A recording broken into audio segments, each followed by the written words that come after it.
কিভাবে সৃষ্টি হয়েছে, এই বাংলাদেশে বিচারের কার অবদান, বাংলাদেশের তৎকালীন 1971 সালে রাজাকারের বাচ্চা শত শত সংগ্রামী লোক পরিচালিত ছিল, নাকি বাঙালি জাতিকে একীভূত করতে পেরেছিল, নাকি বাংলাদেশ আমাদের দিতে পেরেছিল। আজ বঙ্গবন্ধু নেতৃত্বে যে বাংলাদেশ আমরা পেয়েছি, এই বাংলাদেশে বসে আমরা শুধু স্বাধীনতার কথাই বলছি যে আমরা অনেক কিছু উপভোগ করছি, কিন্তু তখন ভেবেছি এটা যদি বাংলাদেশ না হতো, এটা যদি পাকিস্তান থাকতো, পাকিস্তানের একটি অংশ হতো, তাহলে আমরা আমাদের কথাই বলতে পারতাম না। আমরা আজকে দেখতে পাচ্ছি যে আমরা যেগুলো পাচ্ছি, যেগুলো পাচ্ছি, এটা একমাত্র সরকার হয়েছে তার জন্য, একমাত্র সম্ভব হয়েছে স্বাধীনতা অর্জনের জন্য, স্বাধীনতা অর্জনের মাধ্যমে। আর সেই স্বাধীনতা এনে দিয়েছিলেন কে? সেই স্বাধীনতা এনে দিয়েছিলেন শেখ মুজিবুর রহমান। এই বঙ্গবন্ধুকে যদি অস্বীকার করা হয়, তাহলে আমি মনে করি বাংলাদেশকে অস্বীকার করা হবে, বাংলা জাতিকে অস্বীকার করা হবে। এবং এটা কারা করছে, কেন করছে, কোন উদ্দেশ্য করছে, আমি বলতে চাই তাদের উদ্দেশ্য একটাই, তাদের উদ্দেশ্য তারা ঘোলাঘাটে মাছ শিকার করতে চায়।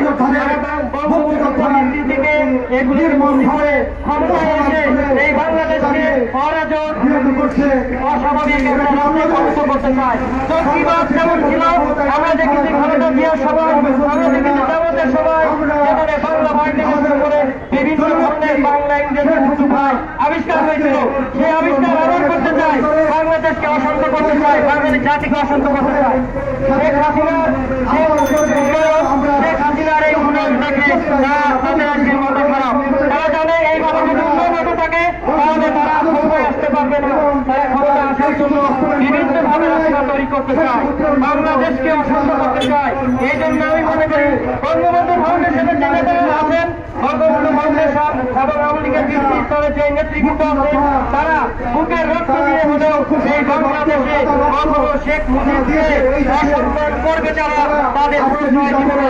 আমি মনে করি সরকার সহ সকল স্তরের বুদ্ধিজীবী এবং আমাদের যে সকল মানুষ আছে, যারা আমরা বঙ্গবন্ধুকে ভালোবাসি, দেশকে ভালোবাসি, তাদেরকে এই সকল মানুষের বিরুদ্ধে, এই সকল লোকের বিরুদ্ধে যারা বঙ্গবন্ধুকে দুর্নীতি করে, তাদের বিরুদ্ধে আমাদেরকে শুধু আরোপ করতে হবে, তাদেরকে ফাইন্ড আউট করতে হবে, তাদেরকে চিহ্নিত করতে হবে, আইনের আশ্রয়ে, আইনের মাধ্যমে তাদেরকে সাজা দিতে হবে।